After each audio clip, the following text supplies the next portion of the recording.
Bond de productivité de l'agriculture vivrière en Afrique de l'Ouest. Le programme de productivité agricole en Afrique de l'Ouest a démarré en 2008, a favorablement impacté 8,8 millions d'agriculteurs et 45 millions de personnes indirectement dans 13 pays.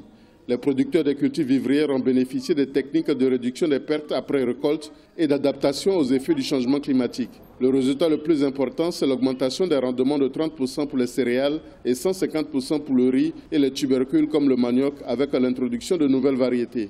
Sur le riz irrigué, nous avons plus que doublé parce que nous sommes passés de 2,5 tonnes à 7 tonnes.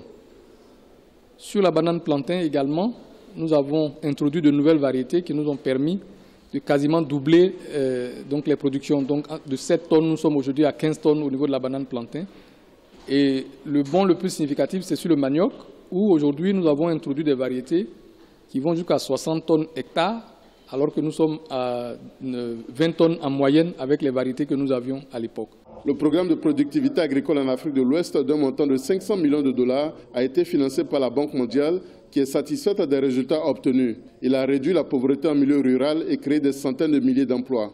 Selon les études d'impact qui ont été faites dans les différents pays, le WAP a permis au niveau des bénéficiaires d'améliorer la productivité d'environ 30% et les revenus aussi d'environ 30%.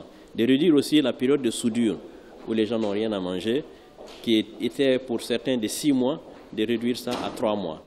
Pour pérenniser les acquis du programme de productivité agricole, la Banque mondiale va financer un nouveau projet de transformation de l'agriculture en Afrique de l'Ouest afin d'assurer la sécurité alimentaire de la population qui passera de 300 millions à 500 millions en 2030. Face au succès de l'initiative, le Cameroun et le Tchad ont décidé de rejoindre les pays d'Afrique de l'Ouest dans la dynamique d'augmentation de la productivité de l'agriculture en Afrique.